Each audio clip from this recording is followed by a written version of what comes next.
ઈ national agriculture application જે વેપારીઓ અને ખેડૂતોને જોડે તે માટે ભારત સરકાર દ્વારા આ એપ્લિકેશનનું નિર્માણ કરવામાં આવ્યું છે.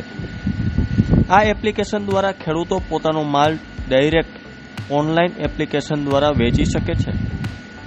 ત્યારે ખેડૂતો અને વેપારીઓમાં આ યોજના અને એપ્લિકેશનની વધુ માહિતી મળે તે માટે એક સેમિનારનું પણ આયોજન કરવામાં આવ્યું હતું.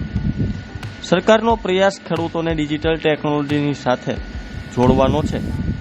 ઈ-નામ એટલે નેશનલ એગ્રીકલ્ચર માર્કેટ એપ, જેમાં વેપારીઓ અને ખેડૂતોને જોડવામાં આવી રહ્યા છે. આ યોજના દ્વારા ખેડૂતો તેમના પાકનું ઓનલાઈન વેચાણ કરી શકે છે, જેથી તેઓને વધુ સારા ભાવ મળી શકે અને તેમને બજારોની મુલાકાત લેવી જરૂરી ન પડે.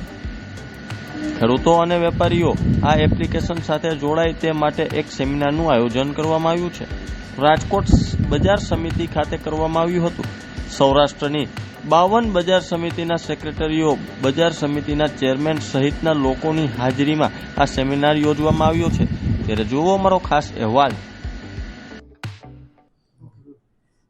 ઈ નેશનલ એગ્રીકલ્ચર માર્કેટ નામની જે ભારત સરકારની યોજના છે, માનનીય વડાપ્રધાન શ્રી મોદી સાહેબના માર્ગદર્શનમાં શરૂ કરેલી, જે ખેડૂતો, વેપારીઓ અને તમામ સ્ટેક હોલ્ડરોને એક સોફ્ટવેરના માધ્યમથી જોડે છે.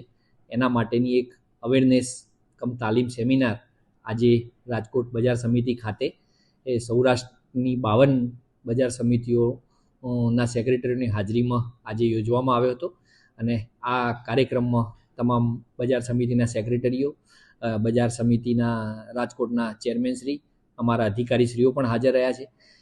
આ ખાસ કરીને આ ઇનામ યોજના, જેનાથી ખેડૂતોને પોતાના ભાવોનું સારામાં સારું વળતર મળે, પોતાના પાક ક્યાં વેચવા, કઈ જગ્યાએ આ ભાવ સારો મળે છે, એનું સુંદર માર્ગદર્શન મળે, એવું આ એક પોર્ટલ ભારત સરકારે ડેવલપ કર્યું છે.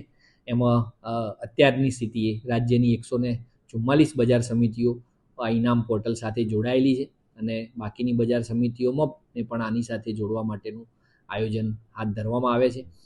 આ ઇનામ જે યોજના નીચે એ બજાર સમિતિઓમાં આવતી તમામ જણસીઓની ગેટ એન્ટ્રી થાય, તાલુકાના બધા જે ખેડૂતોની એમાં ડેટા એન્ટ્રી થાય, તમામ ખેડૂત વેપારી મિત્રો એમાં પોતાનું ડેટા એન્ટ્રી કરીને એમનું રજિસ્ટ્રેશન કરે અને ઓનલાઈન ઓપ્શન થઈ શકે એવા પ્રકારની આદર્શ સુવિધા આમાં ઊભી કરેલ છે.